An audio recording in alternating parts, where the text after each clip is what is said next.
I don't know.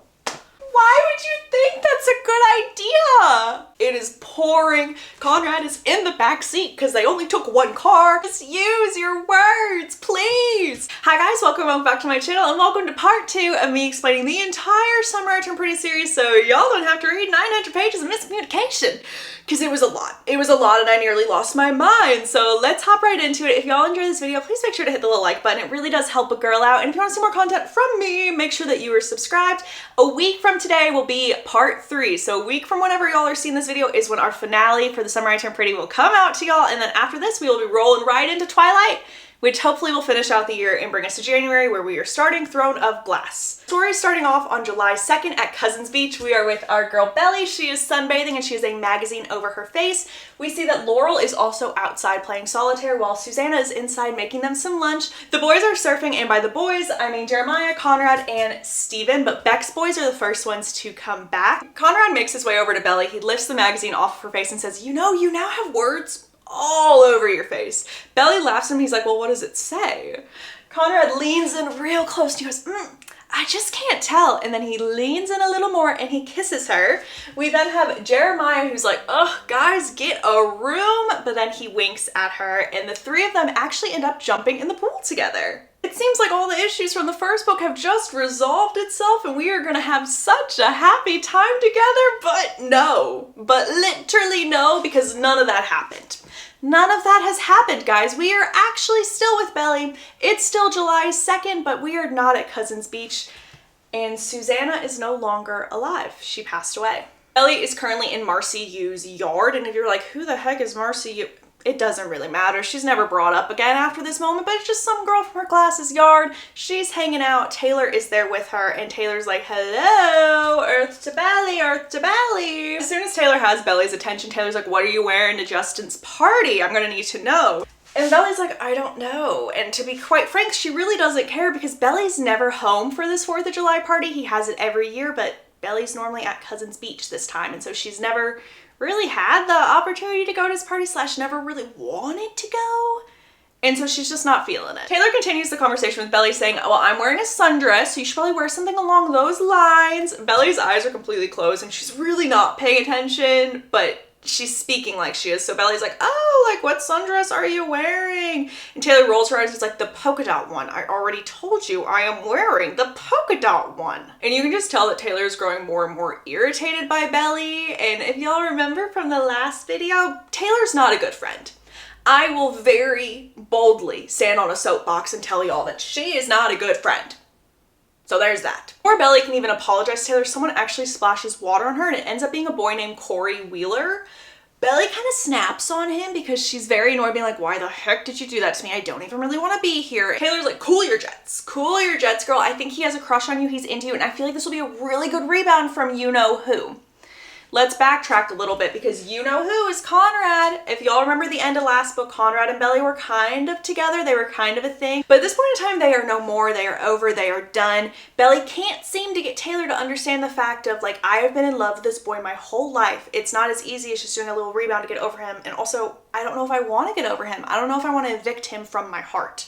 Her words, not mine. In fact, Belly's scared that if she evicts Conrad from her heart, it'd be like she was evicting Susanna. Last summer when Belly got home from the beach, she waited. August quickly turned to September and she was still waiting and she's just contemplating, like, what are we? What could we be? Could we be something? And then eventually he called. I also would just like to note the way the book makes it sound is like, oh my goodness, she is waiting forever. Conrad is taking his sweet time. She only waited 2 weeks. It really wasn't that long. Like literally she waited from the end of August to the beginning of September for him to get settled in college. When Conrad finally called, Laurel was the one who picked up the phone and Steven is over here being like, "Why the heck is Conrad calling you?" Because remember, Steven left the beach early last year, so he has no idea that Jeremiah professed his feelings for Belly and that Belly and Conrad kissed. He has no clue. And so he's just sitting there being like, "Excuse me?" But nonetheless, Belly ignores him. She picks up the phone and she's like, "Hey." Conrad's like, "Hey, what's up?"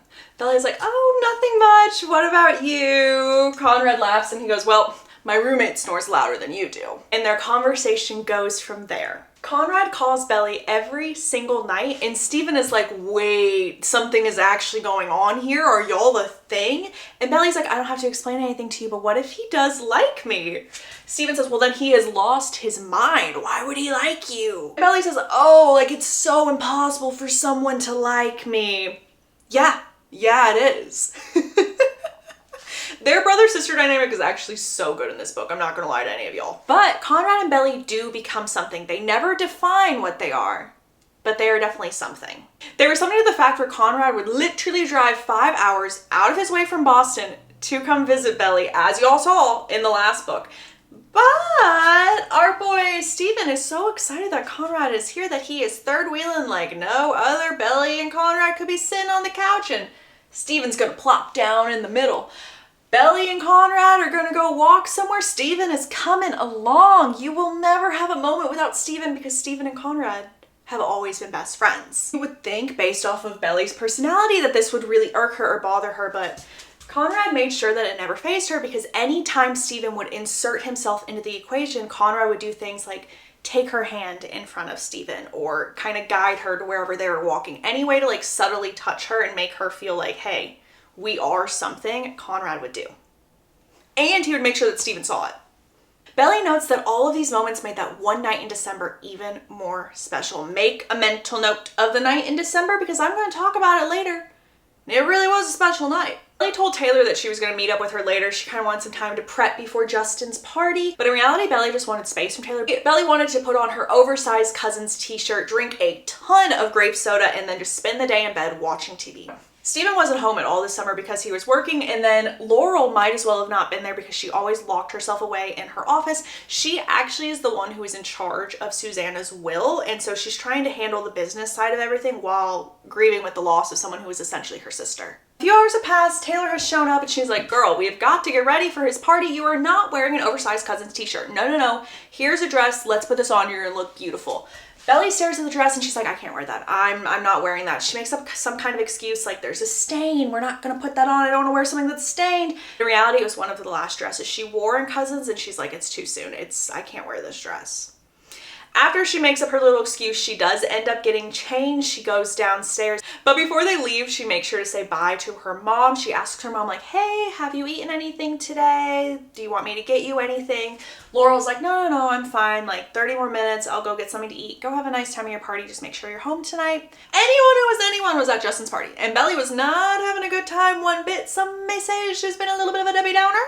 But also she's third wheeling with Taylor and her man. And Taylor and her man are kind of PDA, like they are displaying a lot of affection to one another in public, and so that's also a no for me. It's a no.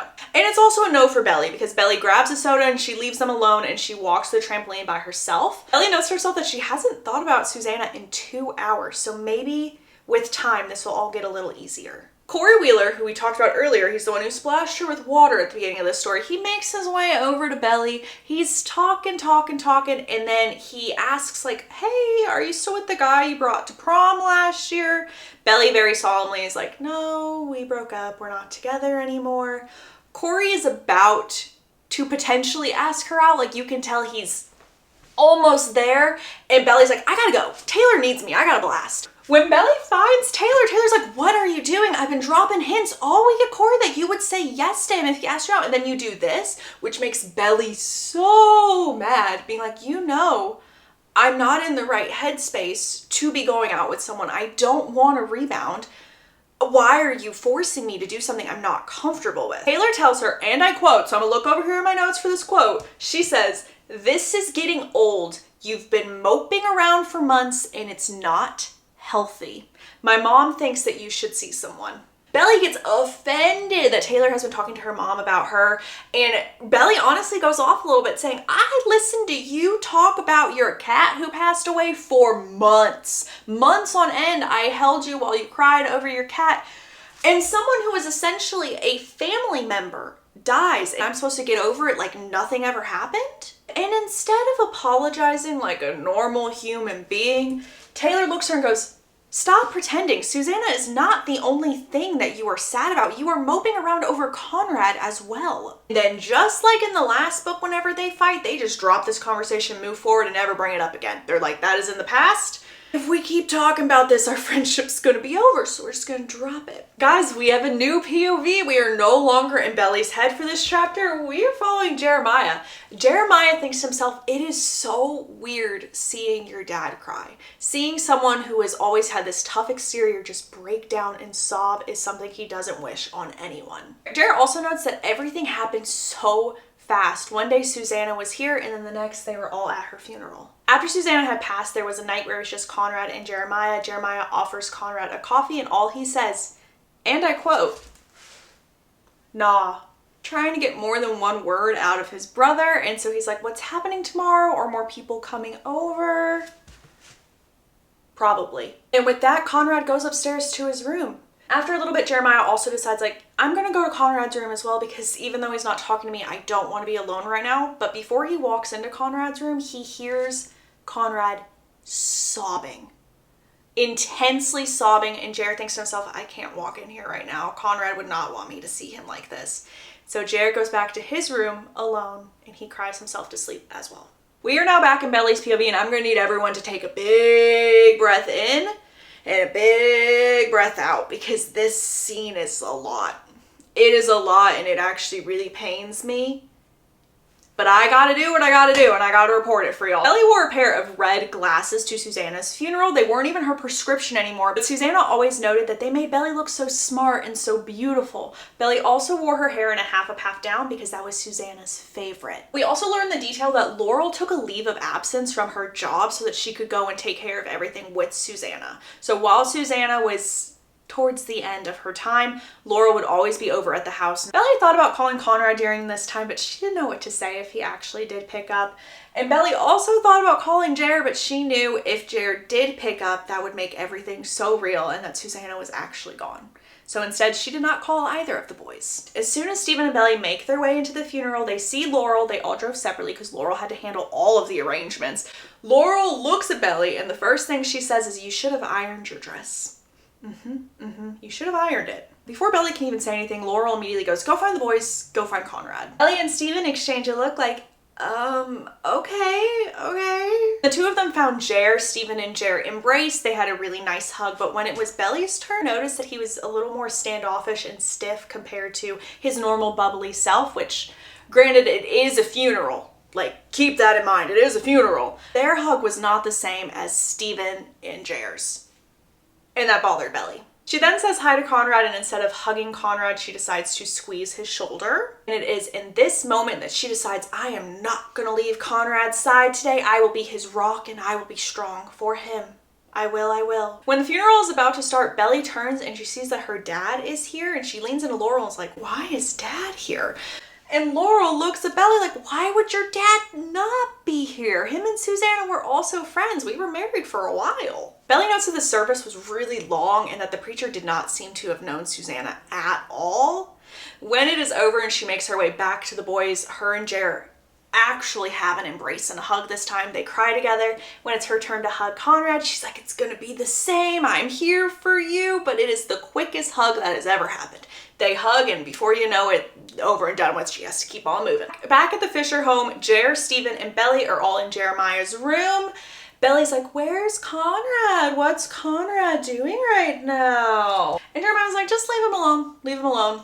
Belly then looks at Jared and is like, are you hungry? Do you want me to go make you a plate so you don't have to go talk to all these people? And Jared's like, thank you so much. I would really appreciate that. She makes her way downstairs. She runs into Laurel. Laurel starts making Jared and Conrad a plate. And Laurel tells Belly, I'm going to take this upstairs to the boys. You bring this down to the basement. I think that's where Conrad is. Go bring him some food. Brings the food downstairs. She sees Conrad and she is immediately frozen in place because she sees that Conrad is laying on a girl's lap while this girl is playing with his hair. The girl sees Belly, says hi. Conrad doesn't say anything, and the girl's like, is that food for us? Belly sets the plate of food down and she's, again, frozen. Not saying anything, just kind of there, not knowing what to do. Girl just says, thanks, in a way where Belly's like, okay, well, she's telling me I can go now. At least that's how Belly is interpreting it. In my mind, I think she was just saying thanks. But Belly's an angsty teenager, so she's gonna think that she was like, thanks, go. Belly walks out of the room, but she sprints up the stairs. Conrad is following after her and he's like, slow down, wait, wait, wait. He grabs her and she's like, let go of me. Conrad's like, let me explain, that was Aubrey. Remember Aubrey from the last book? Aubrey was his ex-girlfriend that broke up with him before the summer took place because she said he changed, and Belly was convinced that he was actually in love with her before she broke up with him. Emphasis on Belly was convinced, meaning Belly assumed. There's a lot of that in this book. Anyway, after Conrad explains who that was, Belly's like, sorry I ruined your moment. To which Conrad's like, oh my gosh, grow up. Oh, and guys, I'm gonna need all of y'all to buckle up because this part physically pained me. It pained me. Belly looks at Conrad at his mother's funeral and tells him to go to hell. At his mother's funeral, she says this. Conrad takes a second because you can tell that this has hit him, and it has hit him hard. And he says, I knew I shouldn't have done this with you. I knew that you were just a kid, and it was all a mistake. Mind you, this is taking place at the reception of the funeral. So this house is full of people that are just watching. Like, this is in the middle of the reception. And instead of letting it go, because, you know, people are watching, her own mother is looking at her like, what are you doing? What are you doing? Belly is like, I hate you. I never want to see you again. And then she starts running up the stairs, but oh wait, that last step, she trips and she falls to her knees. And she can legitimately hear people gasping when they see her on her knees. And then she gets up and she sprints to the guest room, and the only person to come get her is her dad. Her dad's like, what on earth happened between you and Conrad? And Belly's like, I'm not talking to you about this. No, thank you. And her dad responds with, okay, like, you can just talk to your mom about it. And Belly's thinking to herself, I'm not talking to my mom about this. What? Dad also reassures her that no one is mad at her. Like, there are a lot of emotions running through everybody today and everyone handles it differently, so no one's mad. But Belly's just so embarrassed, and I was embarrassed because of her as well. Oh my goodness. And if y'all want to feel the embarrassment that I felt, just watch this episode in the TV show because they really captured that feeling. We are back to present day. It is July 3rd. Belly gets a phone call from Jeremiah. Belly's thinking to herself, that is so weird. I haven't talked to Jeremiah since the funeral. Why is he calling me? She picks up and Jeremiah immediately goes, have you seen Conrad? Are you with Conrad? Do you know where Conrad is? Belly asks, what do you want from me? I have no clue. Why would I know? And Jeremiah's like, will you help me find him? He was supposed to be in summer school right now. He has 2 exams coming up and he just left. No one can find him. If he fails the test, then he fails those classes. Belly doesn't even take a second to think. She's like, this is how I can make up for how I acted at the funeral towards him. Yes, I will help you find him. Belly lies to Laurel, telling her, I'm gonna stay at Taylor's house for a couple of days. Don't worry, that's where I'm gonna be. As I said, like, Laurel is a little checked out and grieving currently. Laurel really doesn't second guess this. Belly goes on her way, but she does stop by Taylor's house first to fill her in on everything. And Taylor is like, why are you doing this? He is just going to hurt you again. Talking about Conrad. Taylor also tells Belly, you should have picked Jeremiah.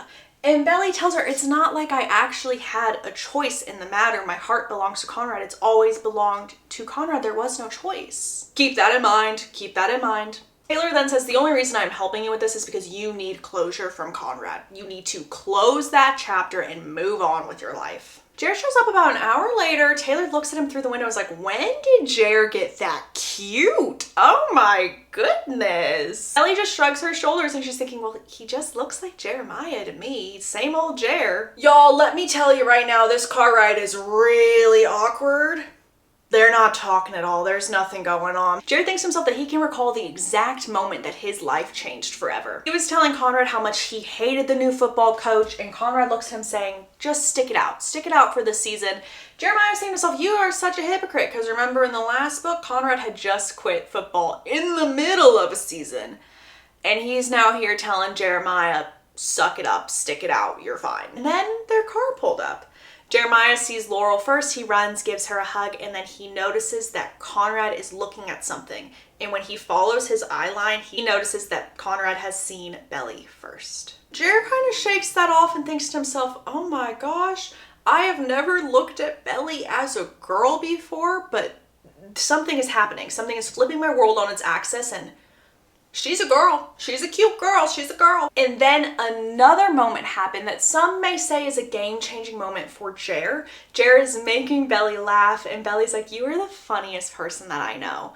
Conrad comes in and he's like, what are y'all laughing about? Belly shrugs her shoulders and goes, oh, I don't remember. Jer recalls that this was a punch to the gut for him, and he was crazy jealous of his brother in that moment. And it only got worse from that moment forward because Belly got up to go inside the house, and Jer watched Conrad watch Belly the whole time. This was the day that there was no going back for Jer because Jer realized that there would be other girls, but none of them are Belly for him. Present day, back in the car, but we're still in Jeremiah's POV. We learned that Jeremiah never wanted to ask Belly for help. He was so mad at Belly because she essentially stopped being his friend without even realizing that she did this. She never called to check in on Jeremiah after his mother passed or anything like that. Just kind of left him high and dry. He's trying so hard to ignore his old feelings for Belly, but all he wants to do is lean over and kiss her until she forgets about Conrad. And let's make a mental note of this scene, ladies and gents, shall we? Let's make a mental note of this scene in a car where all he wants to do is kiss her and make her forget about Conrad. Let that exact scene, let's store up there. Now back to Belly's POV. Belly is like, where on earth are we going? Jeremiah responds with, I don't know, I figured you would have a clue. Belly responds with, well, I haven't talked to Conrad since May, so let's try his roommate. Maybe Eric would know. Belly also tells Jer that Laurel is completely fine with her going on this wild goose chase for Conrad. That is a lie, but all right. And after this, the car is once again silent. You could hear a pin drop. Let's have a flashback, ladies and gents. We learned that when Susanna started getting really sick again, no one told Belly, and so for Belly, it happened so quickly. When Belly finally got a chance to visit Susanna before she passed away, Laurel stopped the car, looked at Belly and said, don't worry, just breathe, Conrad is not here. When Belly makes her way into the house, Susanna looks at her, holds her hand and says, don't worry, Conrad's not here. So they both told her the same exact thing. Susanna also apologizes for Prom, and if you're like, what happened at Prom? Just wait. We're going to talk about it soon, and that's another scene like the funeral where, I was struggling, so we'll get to it. She apologizes for Prom nonetheless, though. Belly reveals to Susanna, Conrad broke up with me, which we will talk about soon. I don't think that's correct, but to each his own. She said that he broke up with her. Susanna is looking at Belly and says, please don't hate him. Don't hate him. Now we're going to rewind a little bit because please remember that back in book 1, we learned that Susanna is a mastermind. She is the #1 shipper of Conrad and Belly, and she has basically been plotting for them to get together since the day Belly was born. Susanna goes on saying, don't shut him out. He loves you. I know he loves you. Belly shakes her head saying, no, he doesn't. Well, do you love him? Silence. But Susanna nods as if Belly actually answered her. Susanna then says, look after him, will you? He's going to need you. Jer eventually comes home during this moment, and Belly's like, why is it so awkward between us right now? He's really avoiding me like the plague. Nothing is ever going to be the same again. Back to present day. A song comes on the radio, and Jer's like, oh, they played this at my prom. And Belly's like, which prom? Haven't you been to like 5? Jer's then like, I saw the pictures from when you and Conrad went to prom. I really liked your dress. Belly shakes her head, and she's just thinking to herself, man, I should have went with Jer to prom instead. It would have been a whole lot more fun. And now let's go to prom. Let's go back in time and go to prom. It has been 7 months since Belly and Conrad's first kiss. It has been 2 months since she's last seen him. And it has been a week since she's last talked to him. And our girl Belly has some high expectations for prom. But as I said, it's been a week since they talked, so she finally calls him and she brings up prom. And Conrad immediately goes, oh, I hate dances. Belly responds with, I know, but it's my prom and I really, really want to go with you. Belly, I'm in college now, can you not just go with some of your friends? Belly doesn't say anything during this, and so Conrad just says, I'm so sorry, I don't want to go. Belly then responds with, "That's okay, Corey Wheeler actually asked me earlier, so maybe I could go with him, but there are also other guys that would love to go with me." To which Conrad goes, "Who the heck is Corey?" "Oh, just a guy who plays soccer, he's good at dancing, and he's taller than you." "Good, then you can wear heels." And Belly hangs up on him. He later calls her. She doesn't pick up because she's still angry at him, so he leaves a voicemail saying, "Please don't go to prom with Corey. I will go to prom with you. And you can even wear heels if you want to." Belly wore a violet dress, which is the same color as the one in the TV show, which I really enjoyed, and she also wears that pearl necklace that Susanna gave her last year for her birthday. Susanna was on the phone during the picture taking so that she wouldn't miss a single moment of this. This was like really a Super Bowl moment for Susanna. Like, Susanna has been waiting for this day. It's Conrad and Belly's turn out of their friend group to take pictures, and Conrad is very stiff and is acting like he doesn't want to be there. And Belly can feel this radiating off of him. Conrad also forgot her corsage.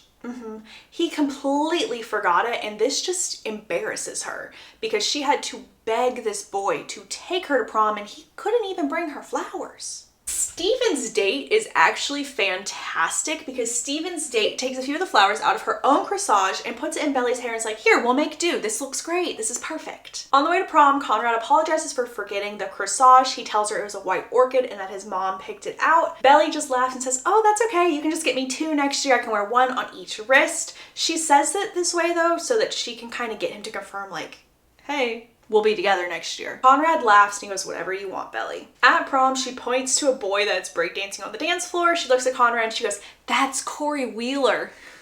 Conrad's like, "Who is Corey Wheeler?" This hurts Belly's feelings that she doesn't remember the guy she could have went to prom with over him. She goes to the bathroom and Taylor is telling Belly, "Stop putting up with his crap. This is not fair to you. You look amazing. The least he can do is dance." She goes back out to Conrad and she's like, "Hey, do you want to dance?" Conrad groans going, "Ugh, do we have to?" But they do end up dancing. It's just like a little awkward because the music is like really blaring, so they can't quite have a conversation. And also there's just this weird tension going on with them right now. And Belly's just saying to herself, "Whoa, he is right here with me, but he is 1,000 miles away."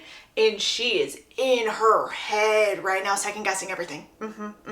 He then asks her if she wants to go somewhere else with him. And she's like, "What do you mean? The after party's not till midnight." And he's like, "No, like, let's just go somewhere to talk, just the 2 of us." And sirens are going off in Belly's head like, "Oh my gosh, he's about to break up with me. No, no, no." She then asks him, "Did your mom make you come here?" Conrad says no, but let me just note that, oh, he hesitated. He hesitated before he answered. They're walking back out to the car. It is raining. He has a headache. He looks at her and goes, "I think I'm just gonna drop you off at the party and then I'm gonna head back to college. I really have a bad headache." She's like, "I thought you were spending the night tonight. Why are you heading back to school?" He says, "Oh, I have a few more things that I need to get done." Once again, Belly's mind is running rampant, thinking, "Oh my gosh, if I get in this car with him, we're over. We are done with. He is about to end it." She then looks at Conrad and goes, "Did I do something wrong? Will you please just talk to me? What is up with you right now?" Conrad doesn't say anything. And Belly just goes, "Okay, well, if you won't say it, I will. We're over. We're done." She then starts walking away. He hesitates and then he hollers after her going, "Belly, please don't leave it like this." Belly says, "You're the one who's leaving right now." He says, "Wait one more time." She doesn't. She's hoping that maybe he'll follow after her though. Instead, she just hears him slam his fist on the hood of his car and then gets in his car and leaves. She thinks to herself, if he would have followed me in that moment, I would have gotten back in the car with him. I hate this scene. I truly, truly do. I am going to add in like a little bit of perspective because we did learn earlier that she was the last to know that Susanna's health was rapidly declining. And so in this moment in time, she had no clue what was wrong with Conrad and why he was acting that way. And it just led to a whole lot of miscommunication. Also, they're teenagers. The next morning, Belly is still in bed. Steven says Conrad is not worth it. Belly tells their mom, like, Conrad and I broke up. And the first thing that Laurel says is, "I was afraid that this would happen. Because with you and Conrad, there's more than just 2 people in that relationship. It affects all of us." And all Belly could think about in this moment was how disappointed Susanna was going to be in her because her and Conrad broke up. Laurel can see that this is what Belly is worried about, and so she tells Belly, don't worry, I will handle it. I will be the one to tell Susanna for you. Belly's saying to herself, it's better it happened this way. It's better that I was the one who called the shots and that I was the one who ended it. He wanted to end it anyway. Did he? I don't know, because he never said anything about it at all. But we're just gonna chalk that all up to, once again, miscommunication. Maybe we should have a miscommunication tally. Maybe. Let's see what Jer's perspective of that prom night was. Jer notes that when Susanna finds out that Conrad's taking Belly to prom, you would have thought Susanna heard they were getting married. Susanna was screaming and yelling and smiling, and she had not been that happy in such a long time. She also made Conrad promise that this would be a night Belly would never forget. And technically he did do that, just in the opposite way, but he did keep his promise. Remember, he told Belly he was going back to school, and instead he went back to his mom's house, which again plays into the fact that her health was rapidly declining, and Belly was the one who didn't know when others knew, including Conrad. At least that's my interpretation of it. Let me just add that here. Like, that is my interpretation. Susanna asks Conrad, well, how did it go? Conrad says it was okay. Jared snaps him going, that's it. That's literally it. Conrad says she looked really pretty in her purple dress. Susanna asks how the corsage went, if she loved it. Conrad told Susanna, yeah, it looked really, really nice. Belly absolutely loved the corsage that I got her. Susanna asks, well, did you end up with a corsage? Yeah, she pinned it on me. We danced all night long to literally every song. I am exhausted. Susanna asks him, oh my goodness, what was the theme?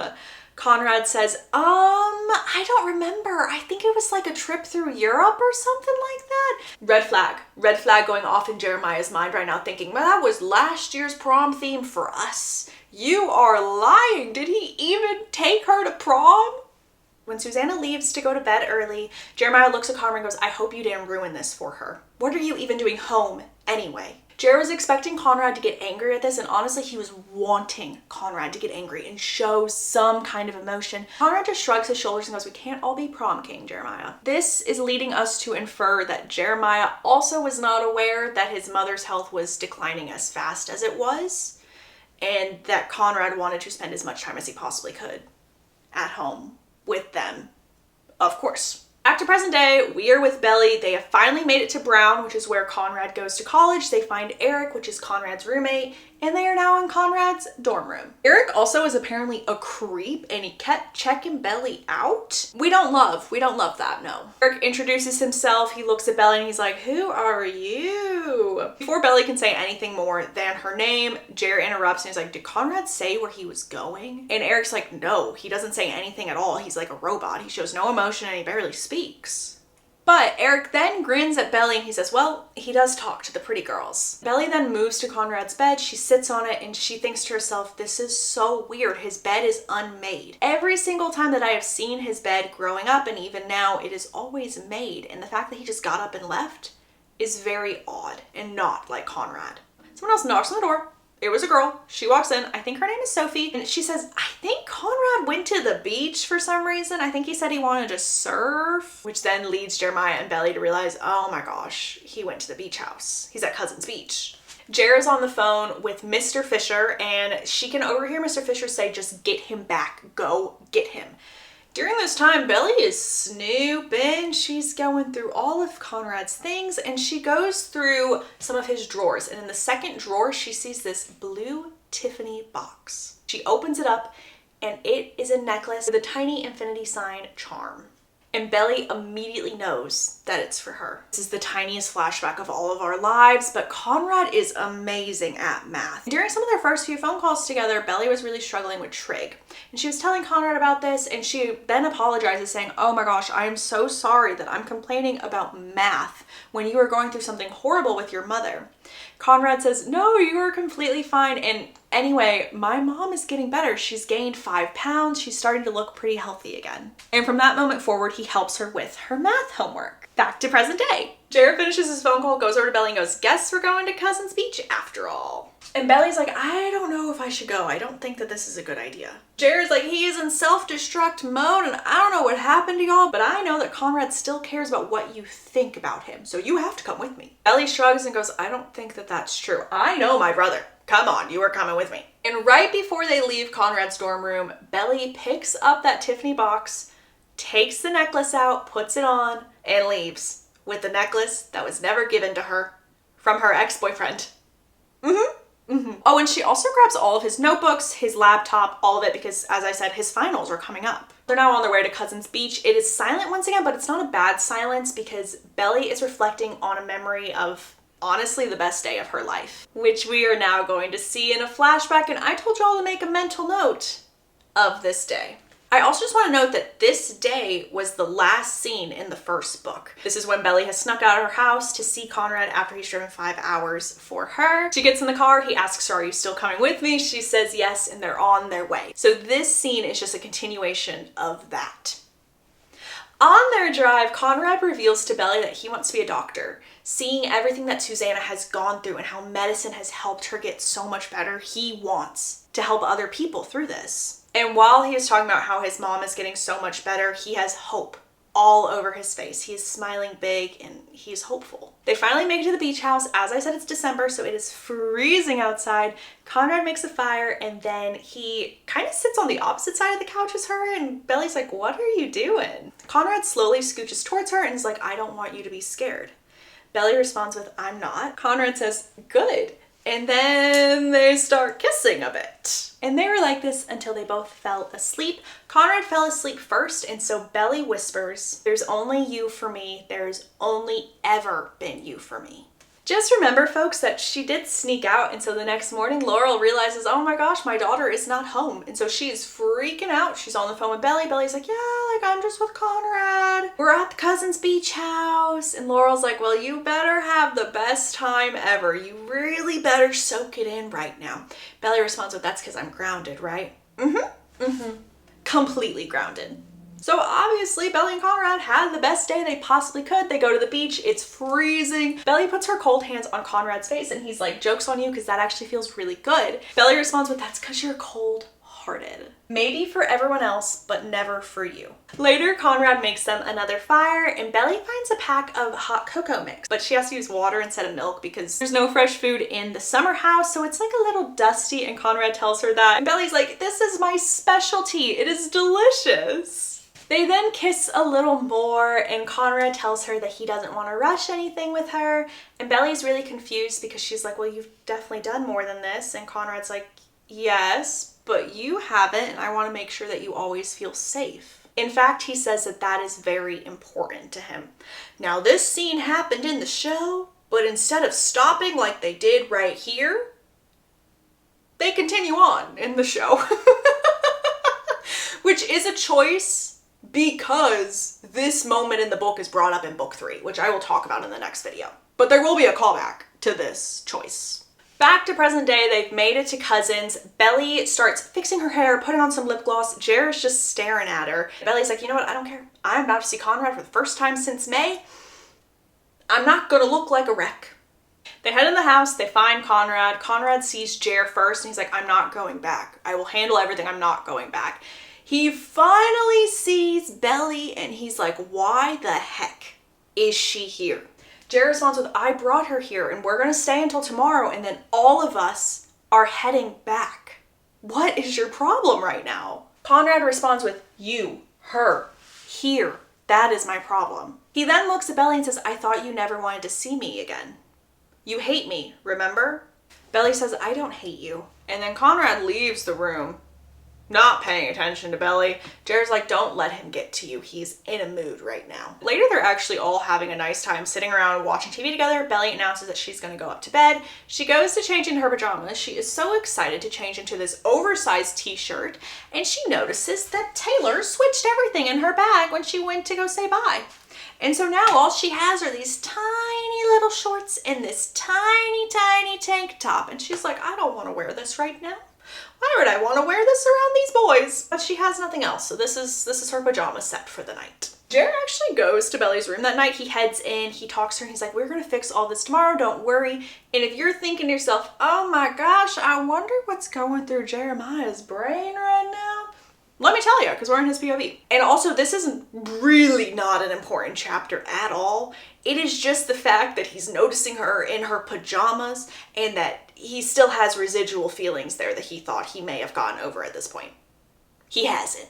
Next day, we're with Belly. It is the 4th of July. Wakes up and she looks out the window and she sees that Conrad and Jeremiah are surfing. So she takes this moment to call Taylor to fill her in on everything. Taylor is fuming and is saying, let Conrad be this loser that he was always meant to be. He is a horrible person. He cheated on you. And Belly is then like, hold up. No, he didn't. He never cheated on me, so don't say that. And Taylor's like, I mean, yeah, you're right, but he's still a horrible person, so he might as well have cheated on you. What is that logic? What on earth is that logic? Is that teenage girl logic? Because I don't know how to, I don't know. Oh, Belly finishes her phone call. She meets the boys downstairs and she looks at Conrad and she goes, you know what? You actually can't be a doctor if you don't have a college degree. Conrad then says, you don't know what you're talking about. I never said I wanted to be a doctor. He also then abruptly leaves the room. Belly's like, you know what, whatever. I'm here, I'm gonna at least go for another swim. So she goes for a swim by herself. As y'all know, whenever she swims, like, she does not pay attention to anything. Like, the house could be burning down. She wouldn't know. She'd just be swimming. Whenever she does, like, look up from the pool, she notices that Conrad is sitting there by her towel. They have a short conversation about how she loves swimming because it makes her forget about everything. Steven then calls Belly and is like, you are lying. Where the heck are you? Because I know you're not with Taylor. I just ran into her at the mall. Belly says, I'm with Jeremiah and Conrad. We are at Cousins Beach. Jeremiah called me to find Conrad. He called you? Why did he call you? And Steven is really hurt by this because he's always been really, really close to the boys, more than Belly, and they confided in her, not him. Her and Steven get off the phone together. She sees someone pull into the driveway she doesn't recognize, and she learns that this is a real estate agent. Dun, dun, dun! Mr. Fisher has decided to sell the beach house. Conrad is downstairs with Belly. Jeremiah is currently out and about.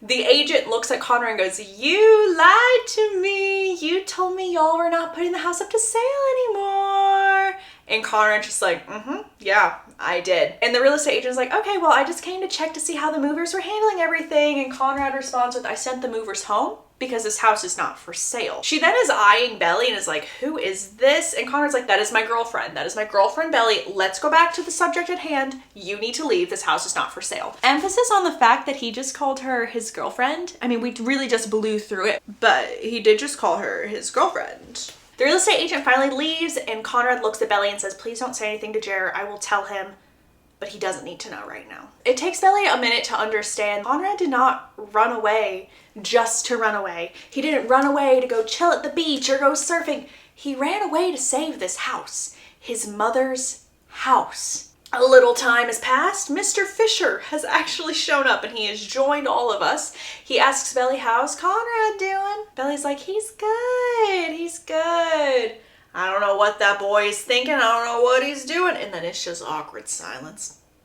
Silence once again. A quick little flashback. Remember that the summer house is not for the dads. And so every so often the dads would appear, but they wouldn't stay for long. And for some reason, Mr. Fisher's thing was milkshakes. So every single time he would come for his little visit, he would make milkshakes. And he had this real fancy, dancy, special blender that he would use that was off limits for the children. Well, one day, Jeremiah and Belly are down in the kitchen and Jeremiah's like, I want a Slurpee. I want a Slurpee, but I want it to be Kool-Aid flavored. So let's make our own. Dad will never know. Let's do it. Belly is helping him. Belly forgets to put the lid on the blender. And so when they press go, Slurpee is everywhere. And not only is it everywhere, it is all over Mr. Fisher's prized possession, his brand new leather briefcase that has his name embroidered on there. And Jeremiah's face goes white as a ghost and he's just thinking to himself, oh no, we are done for. I wasn't supposed to touch this blender and now I've ruined his bag. And before they can even start to get anything cleaned up, Mr. Fisher comes in the room.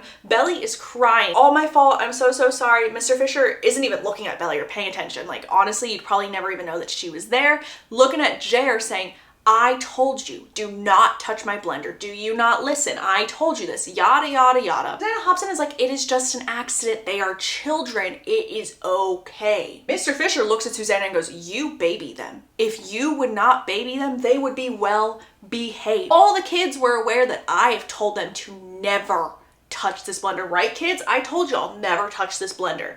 Conrad is the one who speaks up and goes, technically you didn't. We know not to touch your blender, but you never said the words, don't touch it. Steven quickly grabs Belly's hand. He races her out of the room. He tries to get her cleaned up and Belly's like, am I in trouble? Like, oh, I didn't mean to. I'm so sorry. And Steven looks at her and goes, you're probably going to be in trouble, but you're not going to be as much trouble as Mr. Fisher. Mom is about to rip him a new one. And Belly's like, what do you mean? And Steven continues on saying, I don't know, but that is what Mom and Susanna said. So it's gonna be bad. I'm telling y'all, justice for Steven, because I really enjoyed his character throughout these books, and I'm happy they included more of him in the TV show. The boys finally come back from surfing and they notice that their dad's there. Yay, they're so ecstatic. Jeremiah leans into Belly and he goes, do you want to start the car? I'll go grab our bags. We can make a little run for it, which makes her laugh. Mr. Fisher is going off on Conrad, currently saying, Sandy called me and told me what you've been doing. Jeremiah's like, who is Sandy? Sandy who? Conrad goes, the real estate agent. You're selling the house? You never told me that you're selling the house. Conrad interrupts saying he's not selling the house. It's not yours to sell. You are not selling it. Mr. Fisher goes, I am your father. Your mother left the house to me. I will decide what happens to it. This is what she would have wanted. Conrad keeps going saying, don't you dare tell me what she would have wanted. He responds with, she was my wife. I lost her too. And this sets Conrad off. Conrad goes, you didn't lose her. You left. She got cancer a second time and you left. When we all needed an adult present, you weren't there.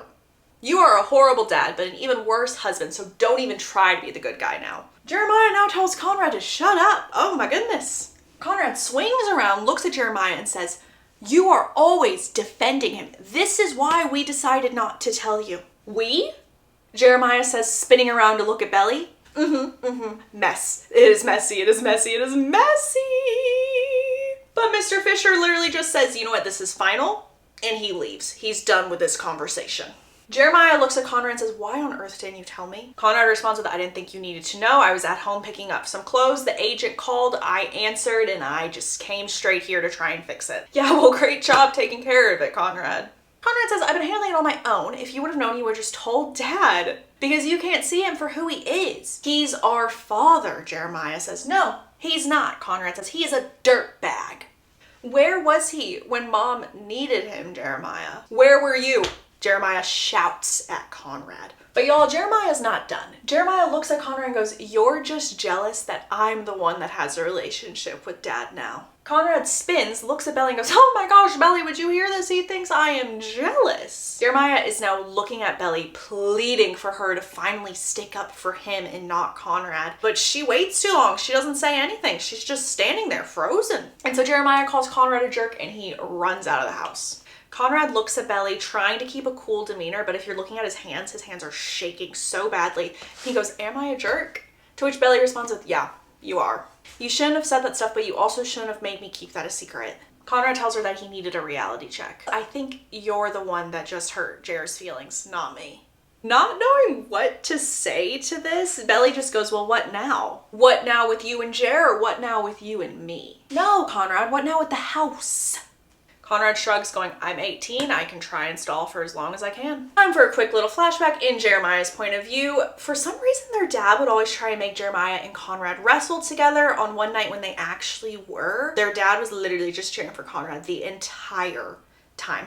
Even when Jeremiah finally flipped Conrad over, he was about to win. He was like, oh my gosh, my dad's gonna be so proud of me. He just kept saying, Conrad, I told you to bend your knees. Why didn't you bend your knees? Not even letting Jeremiah take his win.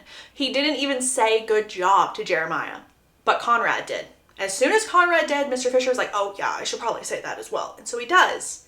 But it took his other son to acknowledge Jeremiah for him to say anything. And this was the moment that Jeremiah realized he never wanted to beat Conrad again at anything because it just wasn't worth it. Present day, Jeremiah's back at the beach house. He's unloading his car. He runs into Conrad and he goes, here, help me out with the car. We're getting a keg later. We are throwing a party.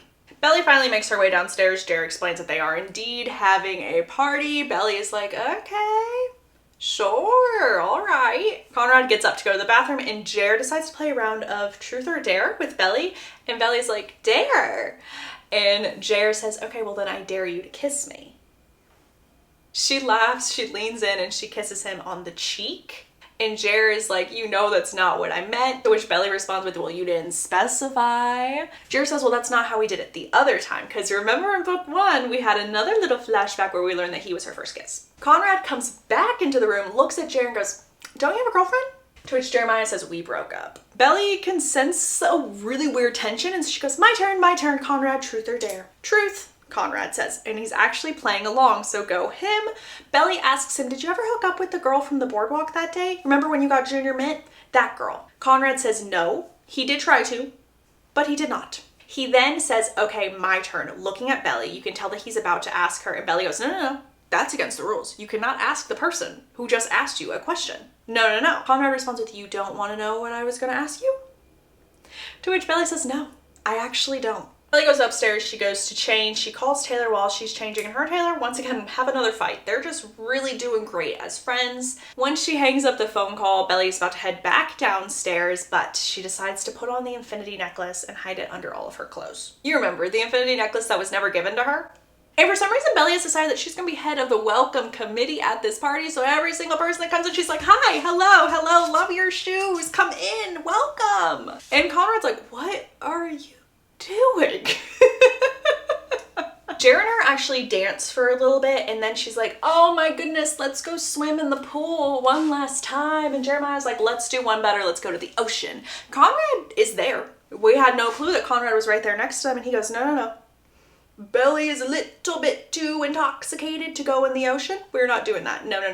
And Belly's like, you can't tell me what to do. And so she just sprints. She sprints towards the sea and Conrad is the only one that's following after her. He hollers after her saying, I'm not coming in to get you. To which Belly says, really? You're not gonna come in to get me? As she steps into the ocean and the water's like right at her knees. He then moves towards her and he throws her over his shoulder and he is just like, okay, you know what? We are getting the heck out of here. Belly's just screaming like, put me down, put me down. He puts her down, he turns to leave, she stops him and she goes, I am so sorry for the way that I acted that day. I don't hate you, I've never hated you and I am so ashamed. All I wanted to do was be that rock for you and be there for you and I said horrible things. It's fine, Conrad says. Really? Do you mean it? You actually do forgive me for all of this? Yes, Conrad says. Now stop crying, please. Because I forgot to know, Belly is crying. If you couldn't tell. Also, like, they're pretty close right now. If one of them were to take a step forward, they'd probably be kissing. And so Belly feels the need to take a step forward. At the same time, Conrad feels the need to take a step backwards.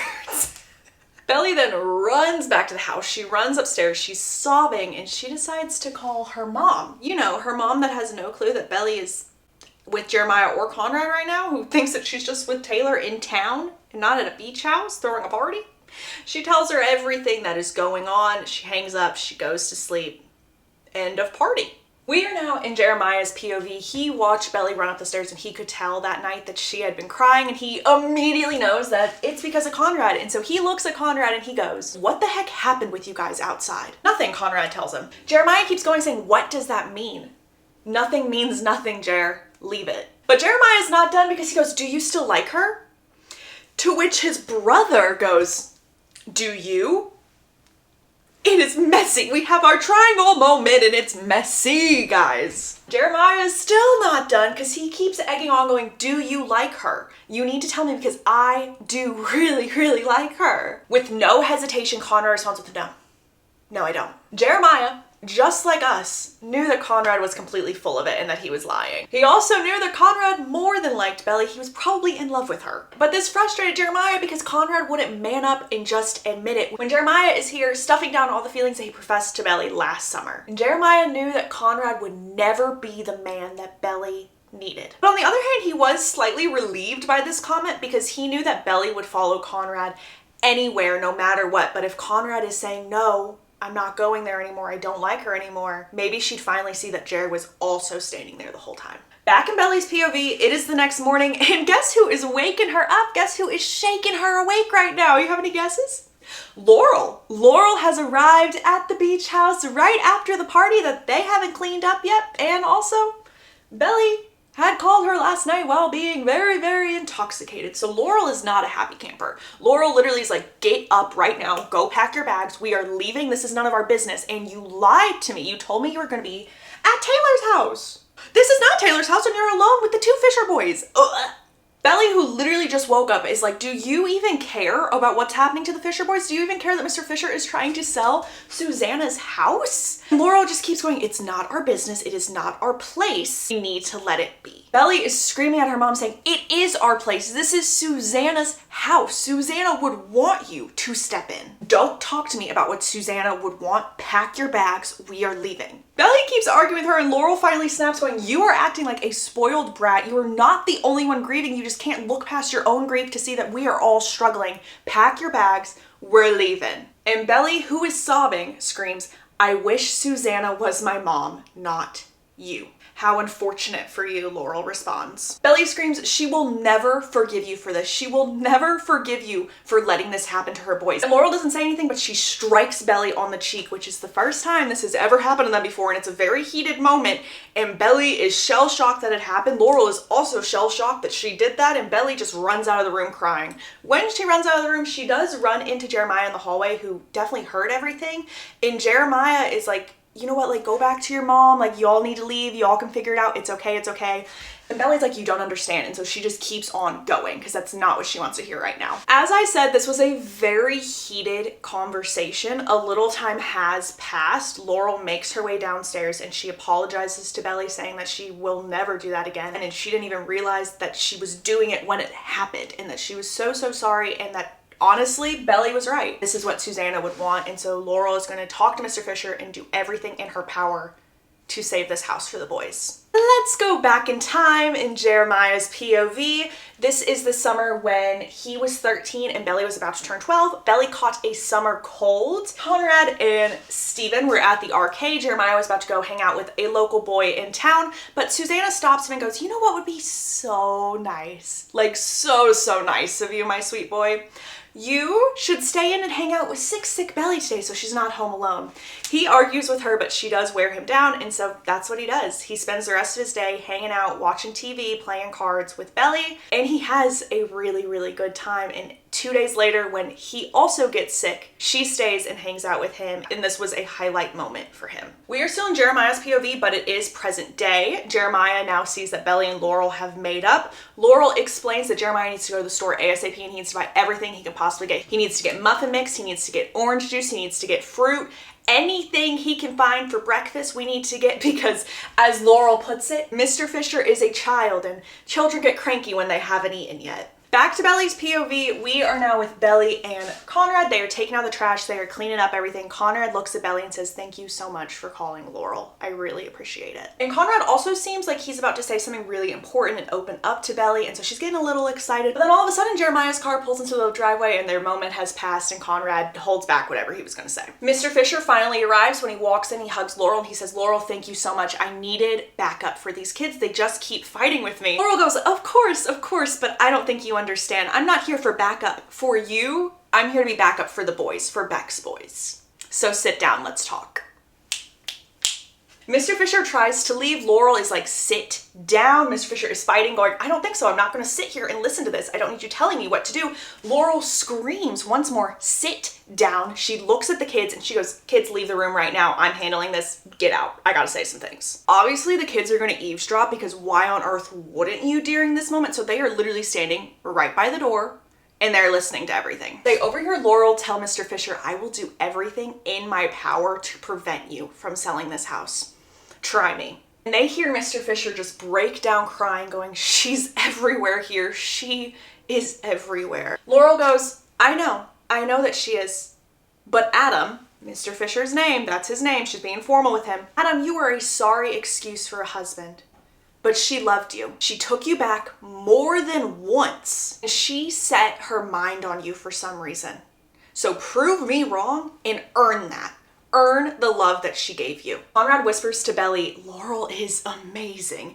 And this is actually the first time that Belly's thinking to herself, I don't think anyone has ever called my mom amazing before. I've always just assumed that Susanna was the amazing one, the powerful one, the one that everyone listened to and loved. But my mom's like that too. Mr. Fisher finally comes out of the room. He looks at Conrad. He goes, I'm gonna make you a deal. I will let you keep this house. Jeremiah is cheering, going, yes, we did it. Conrad is very hesitant. He goes, what's the catch? No catch, of course. But you need to go back to school and you need to take your finals. Conrad is nodding his head like, okay. And you can't fail. You cannot make anything less than a C. Conrad is now like, I haven't studied at all. It's in a day and a half and I have to go into this test blind. Jeremiah is saying, just take the deal and do this thing. We will help you out. Just take the deal. And Conrad agrees. And Mr. Fisher says, okay, then let's shake on it like a man. Laurel is rolling her eyes behind Mr. Fisher because that is such a dumb comment. But Conrad does shake his hand, and let me tell you something, when Conrad Fisher sets his mind on something, he doesn't fail. Jeremiah and Conrad convince Laurel to let Belly stay one more day so that they can all help him study for his exams. Laurel agrees, and as they are walking Laurel out, Conrad looks at Laurel and he goes, you're coming back, right? Laurel laughs and goes, why do you want to hang out with an old woman like me? Conrad is looking at her very, very seriously, and Laurel then nods, going, I will be back whenever y'all want me. I will make sure I come back before the end of the summer. This is the moment where we learn that Laurel and Conrad have always been very close, just like how Belly and Susanna were very, very close. It was the same relationship. When Conrad was younger, he used to call Laurel my Laura because he couldn't pronounce her name, and he also used to refer to her as his girlfriend and would just chase her around everywhere because they understood each other. And they've always had this understanding. If you think about it, they definitely are the most similar in their personalities, just like how Belly and Susanna are the most similar in their personalities, which is kind of an interesting touch. Jer now has a flashback to when he also realizes how amazing Laurel is and how nice it is to have Laurel around. We are with Jer right before his senior banquet. He is running late. He hasn't even had time to iron his suit. He's going to have to go pick up his then girlfriend Mara, and everything is just not working out for him right now. He's home alone. Laurel shows up at the house and Jer's like, I wasn't expecting you to be here right now. Like, what's going on? She's like, why do you look so nice? Jeremiah says that he has a senior banquet. He's running a little late, and Laurel looks at him saying, you're okay. I will watch after your mom. Just go to your senior banquet, have a nice time, stay out as long as you want. Just go have a good time. And this is the first time that Jer is thinking to himself, it is so nice to finally have an adult around. Because mind you, Conrad is at college. Mr. Fisher has moved out and Susanna's health is rapidly declining. And so he is trying to take care of everything in the household while his mother is not doing well. And that is a lot on a 17-year-old boy. It is, it is. This was also the day that he decided to break up with his then girlfriend, Mara. He told her that he did not see it going any further and that they were going to 2 different schools. Wasn't gonna work out. And that was the end of them. Present day, Conrad and Jeremiah are taking a nap and Belly is coming up with a game plan because we need to make sure that Conrad passes. And so she's like, what is something that'll just motivate the boys? Food. And so she drives to McDonald's and she orders as many cheeseburgers as she possibly can, and that's their reward system. When they wake up, the boys are like, oh my gosh, food, amazing. She's like, no. Conrad studies, then you can have burgers. And Jared's like, well, I don't have to study. Like, why can't I have my burger now? And Belly says, when Conrad studies, you will also get the reward. So that is what they do all night. They're helping Conrad first with his psychology exam. And then after that, Conrad starts working on his English paper. While Conrad is writing his paper, Belly looks over to him and she sees the old Conrad, the one that she loved, that she lost along the way. And she just keeps saying to herself, please come back. Please, please come back, because this is the you that I love. As I said, Conrad is writing his paper. He is in the zone. Jer and Belly are talking and Jer's like, you can head home if you want to, like, it's not a big deal. And Belly's like, I've been here from the start. I am finishing this dang thing. I'm going with y'all. And they're joking around a little bit, and then Belly's like, do you think Mara will be so mad that I'm hanging out with you? Remember, that's the name of his ex-girlfriend. And Jeremiah's like, I told you, we are done. And I didn't even like her that much. It wasn't serious like Conrad, and he doesn't finish that sentence. Belly, Miss Queen of Assumptions over here, is like, ugh, like Conrad and Audrey, I get it. He was in love with her. She broke up with him. I understand. But in reality, Jeremiah was talking about the way Conrad liked Belly. Because of the amount of miscommunication in the book, Belly never realized how much he actually cared about her, and vice versa. Which we love. It is the next day. Conrad says he is ready to go, and as they are walking out, Conrad looks over Belly's shoulder at Jeremiah and goes, should we?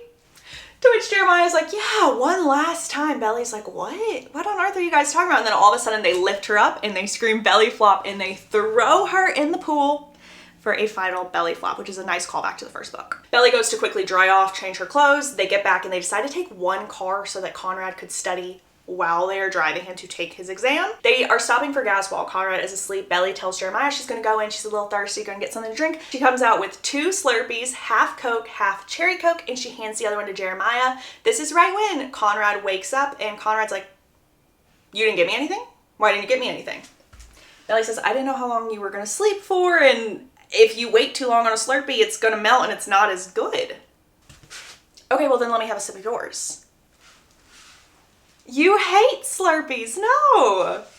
Come on, just let me have one sip. Jeremiah's in the background going like, oh, it's her specialty. Conrad leans in, he takes his sip. He grimaces a little bit because he really doesn't like Slurpees. And he looks at Belly and he goes, I thought hot cocoa was your specialty. He raises his eyebrow at her as soon as he says it, and in this moment, Belly knows that he does remember their time at Cousins Beach together last December and that he is still thinking about it as well. And y'all, this scene was so good in the TV show. It took place on a different car ride, so it wasn't towards the end of the season. It was so good. So good. We have made it back to Brown University. Conrad is in taking his first exam. Jer and Belly are talking because they have a lot of time to kill. And Jer says, why didn't you come to visit me after my mom passed? Belly responds with, I did. I came to the funeral and I didn't think that you'd want me there. Jeremiah says, that's not true. You just didn't want to be there. He then changes the subject and goes, will you come back this summer too? Of course I will. I will come back with mom whenever she decides to come up. Jeremiah looks her in the eye and goes, good, because my dad was wrong. It's not just Conrad and Maya's beach house. It's yours too. It's yours, it's Laurel's, it's Steven's, it's all of ours. And this makes Belly want to cry because it is all of their beach house. It always has been their spot her whole life. We see Conrad making his way back to the car. He is grinning and happy and he throws Belly over his shoulder, spins her around and goes, I crushed that. 1 down, 1 to go. He sets Belly back down and his hands are still on her waist. He looks at her and goes, thank you so much for coming. Jeremiah, who was watching Belly and Conrad, says, you still have 1 left, with a very strained voice. Conrad nods, he smiles, and he goes, this one will be easy peasy. I'll be back with like in an hour. He makes his way to his final exam. Belly stops to go get something to drink, but she also buys a Brown University hoodie. She makes her way back to the car to meet up with Jer, and Jer notices the hoodie as well. They're talking for a bit. Belly pauses, looks at Jer and goes, does he ever talk about me? Does he ever say anything about me? Don't. Don't what? Belly says. Don't ask me that. Don't ask me about him. Belly is so confused and she's like, what is the matter with you? And Jer is thinking about all these things he could say in this moment, but instead he leans over and he just kisses her. He kisses her senseless. And the book says he kisses her like his life depended on it. Now, I told y'all earlier in the book to make a little mental note because there is a scene where they were in the car and all Jer wanted to do was reach over and kiss her until she forgot about Conrad. This is a little bit of a parallel to that moment. But anywho, they stop what they're doing for a little bit. She looks at him and she's like, do you still like me? And he's like, yes, yes. And then they keep on kissing. All of a sudden, there's a little knock on the car window, and when you look at that, it's Conrad, who's like, don't let me interrupt you, I just finished my last exam. And it makes me so sad because you can tell that he still loves Belly, that he still wants to be with her. And he just watched his brother do that. And also it was in a moment where Belly was still asking about Conrad, so you can still tell that she has those unresolved feelings, and it's just a lot, but that's just my piece, so we're gonna get back into the story. Back to the story in the awkward moment. Whew, Conrad is now walking away. He's so angry. Belly is chasing after him. He turns around and he goes, so you like Jer now? And I would just like to mention that the book said that Conrad looked physically pained and hurt when he said this to her. Belly just responds with, I don't know, does it matter? Conrad, Mr. King of miscommunication, goes, if you like him, why are you wearing my necklace? Which means he noticed that she took the necklace out of his drawer. And she tells him that. She goes, I just found it when I was going through your drawers. She also notes that it doesn't mean anything that she's wearing it. He says, you know that it means something and you know exactly what it means. No, I don't, Belly argues with him. Fine, then give it back. It's not yours anyway. I never gave it to you. She hands him the necklace. He puts the necklace in his jean pocket. He looks Belly dead in the eye and goes, go back to Jer. He's the one who wants you. I don't, and I never did. Oh my gosh, guys, that was so much. She makes it back to the car, and for some reason, Jeremiah is like, yeah, this seems like a great time for you to drive, Belly, so Belly, just drive us back. Okay, so she's driving. It is pouring. Conrad is in the back seat because they only took one car. It's stopped in traffic. There's a big traffic jam, and they're like, do we wait it out or do we go somewhere and try and figure out what to do? And they decide, you know what, the best solution is probably to stay at a motel. And so at this motel, Belly is the one who takes the bed, and then on the floor on either side of the bed is Conrad and then Jeremiah. When Jeremiah is fast asleep, snoring, Conrad says very quietly, I didn't mean it. When I said I didn't want you, I didn't mean it. Belly doesn't say anything. She's just laying in bed, looking at the ceiling, being like, what does this mean? What does this mean? And ladies and gents, this is why you need to communicate. Communication. Oh, it's so frustrating. Oh, and it's angsty. It's so angsty. It is now the next morning. Jeremiah is on the phone with his dad. Conrad looks at Belly and says, you know what? I actually called a friend to come and get me, so I'm gonna leave soon. And Belly is just like, oh, okay. And Conrad nods saying, it is just easier this way. And Belly is thinking, this is the end of us. There's no coming back from this. She also thinks, and I quote, I release you. I evict you from my heart because if I don't do it now, I never will. So in my personal interpretation of this, she had not yet released him from her heart when she made out with his brother. So that was a choice, indeed.